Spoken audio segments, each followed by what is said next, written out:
Part 1. You will hear a telephone conversation between a customer and an overseas shipping agent. First, you have some time to look at questions 1 to 8.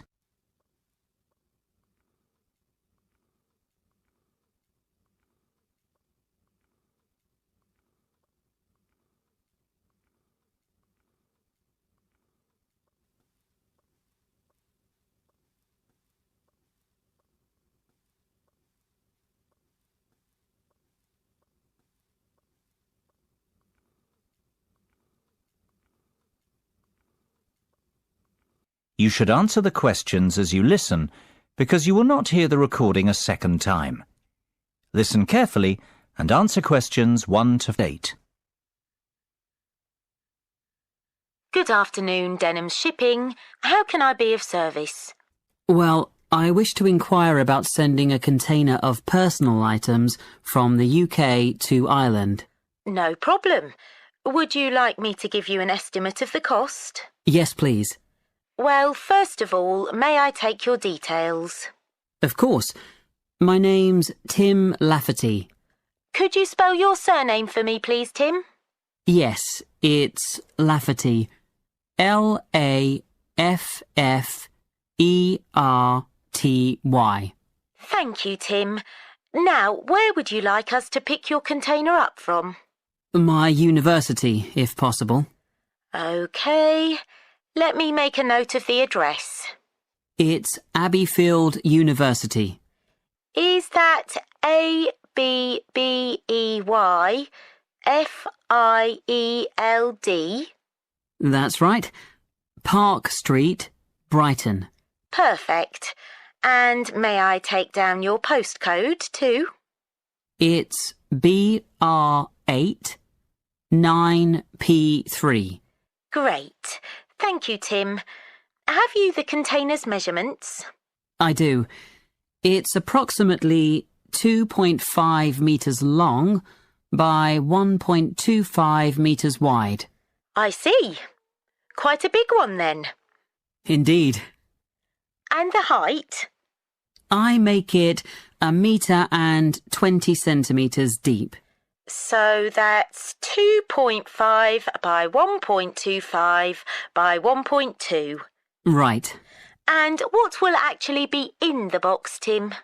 Oh, mostly old uni books. OK. And some music albums. Anything else? Yes, a little bit of stationery. I see. And could you put an estimate on the value of the items? The books are quite valuable. They're worth around £1,800. The music albums, maybe half that, say £900. And you can put the stationery down as £300. Before listening to the rest of the conversation, you have some time to look at questions 9 and 10.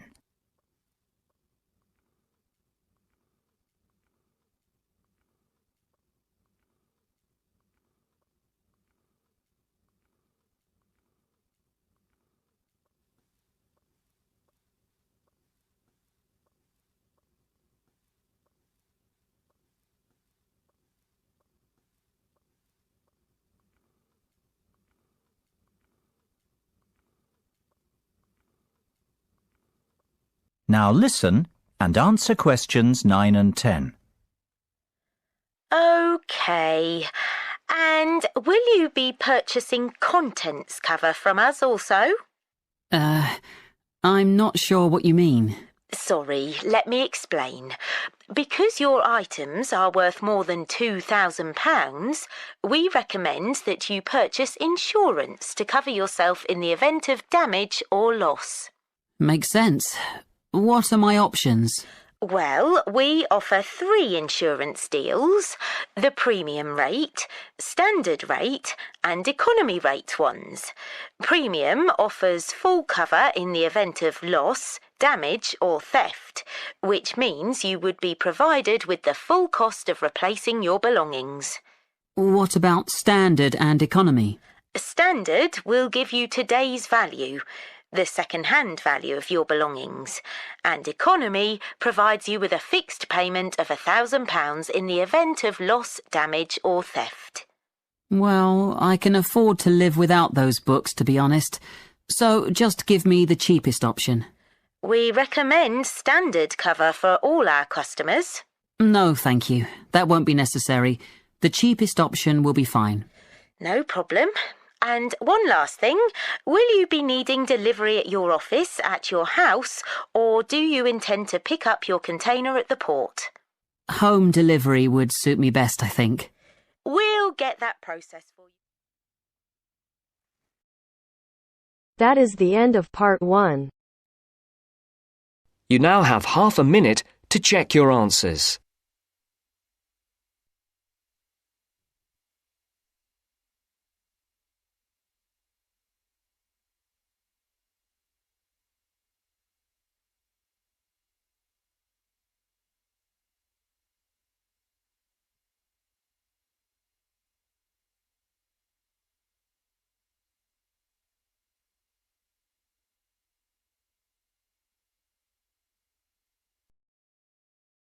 Now turns to part 2. Part 2. You are going to hear a guide named Matt who is introducing their trip in Wildlife Haven. Now you have some time to look at questions 11 to 15.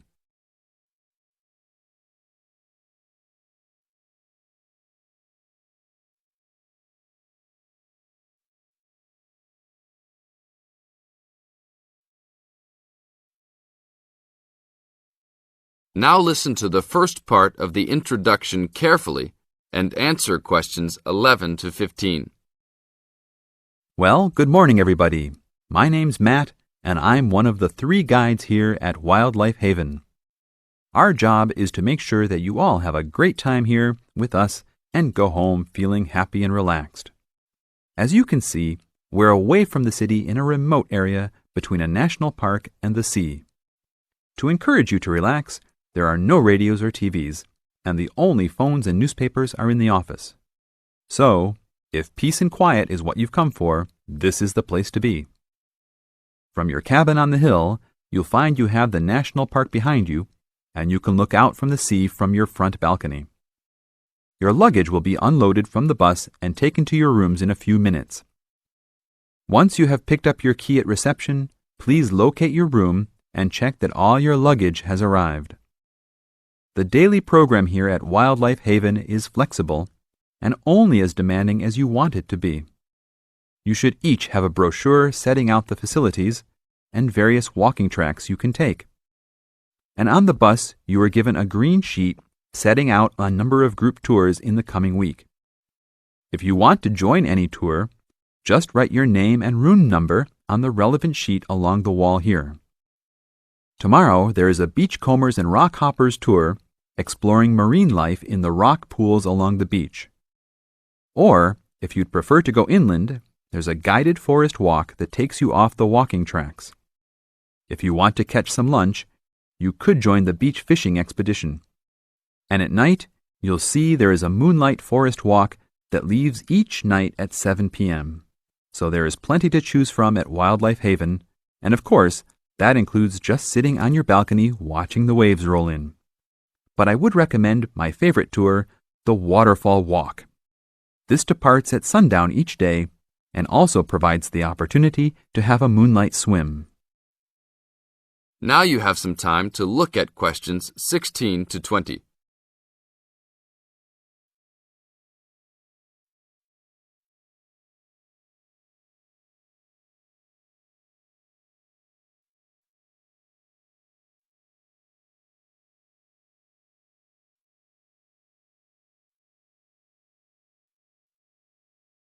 In the second part of the introduction, you are going to get some advice from Matt.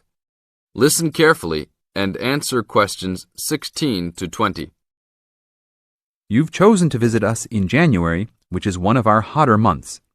And although you may be tempted to wear a minimum of clothing, you should always take precautions against injury, particularly in the national park.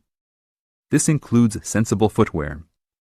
You'd be surprised how many of our guests ignore this advice and end up being sorry. And socks are a good idea too.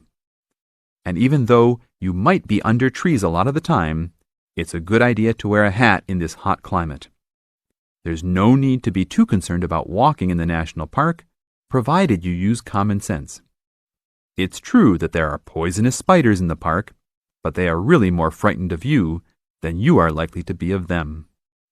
I should also warn you against eating any wild berries. Some are edible, but you should avoid them all. We'll provide all the food you can eat. Well, that's about all for now. Dinner is from 6 to 8 p.m. in this building.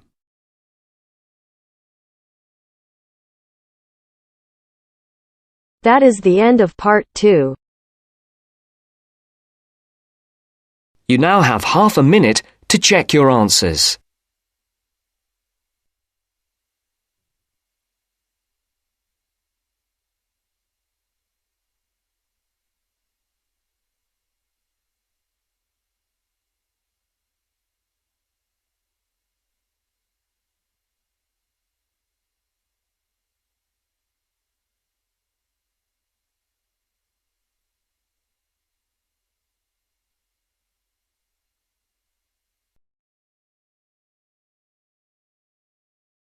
Now turns to part 3. Part 3. You'll hear a conversation between Astrid and Henry about the lecture they've just heard. First, you have some time to look at questions 21 to 24.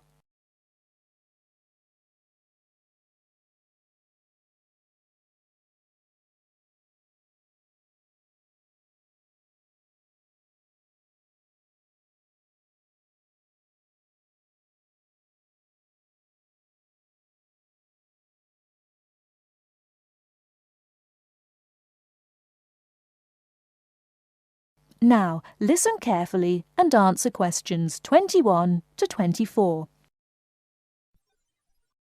Henry, don't you think Dr. Adams' lecture was really very good? He could talk about the telephone directory and make it interesting. All his lectures are like that, Astrid. He's just one of those people. I wish we had him as our tutor. I bet you that he is very demanding, though. Boris is in his tutorial group and agrees that he is brilliant, but he puts them under a lot of pressure. But don't you think that's good? Perhaps. Anyway, he's interesting and rather funny. Did you take lots of notes in the lecture? Yes, actually I did. In fact, several pages. I didn't think I had taken so many. I was that busy listening to what was being said that I didn't take many notes. Can I photocopy yours? I don't think that's such a good idea. You won't be able to read my handwriting. And sometimes I write them in English and sometimes in Arabic. Oh, let's have a look. Wow, your notes are so neat. Well, there's not much in Arabic. There is on this page. Yes, there is. Dr. Adams would be pleased to see this, especially given what he's talking about. Before you hear the rest of the talk, you have some time to look at questions 25 to 30.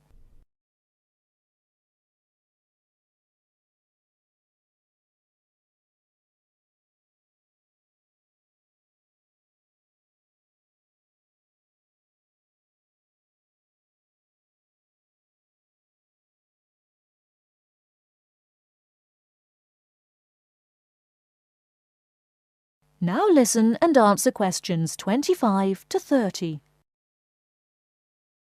Don't you keep careful notes? Sometimes. It depends on the lecture. I don't think I'll forget Adams's lecture today, but some of the details will fade. I type up everything afterwards, so you can have a copy then, and you can fill in anything I've missed.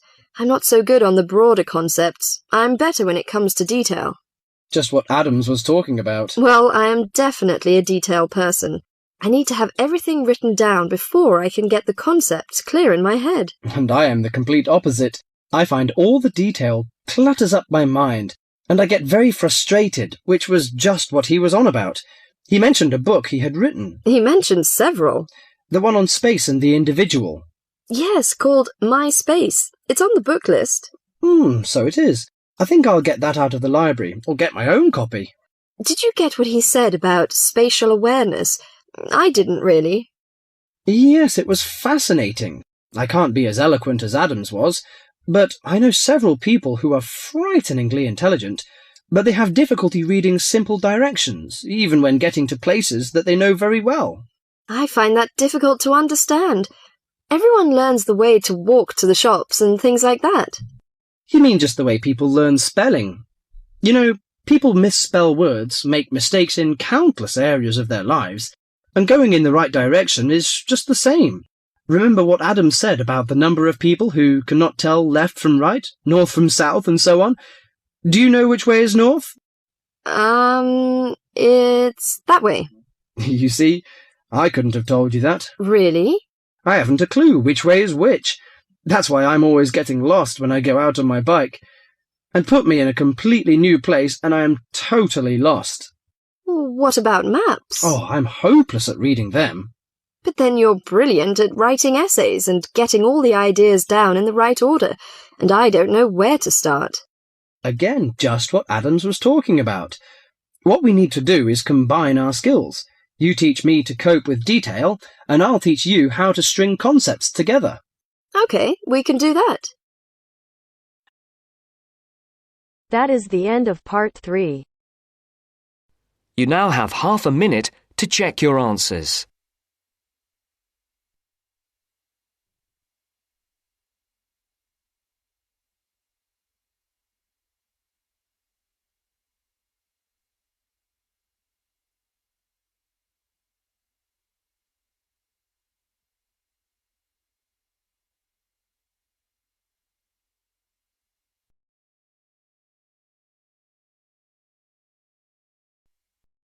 Now turns to part 4. Part 4. In this section, you'll hear a lecture on coral reef. First, you have some time to read questions 31 to 40.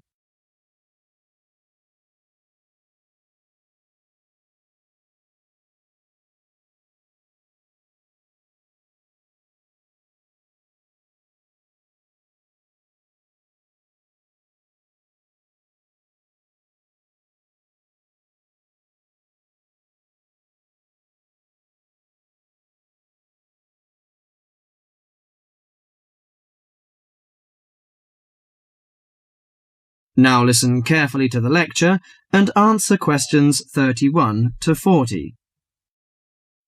Do you fancy diving in the wonderful world of coral reefs, green sponges, colourful fish and red crabs? It is a rich garden beneath the waves. But how much do you know about the corals? Are they animals or plants? What are the threats to coral reefs? Today, Mr. Tim Harford, Executive Director of the Coral Reef Alliance, is going to introduce the facts about coral reefs. Good afternoon, everyone. Coral reefs are one of nature's most magnificent creations.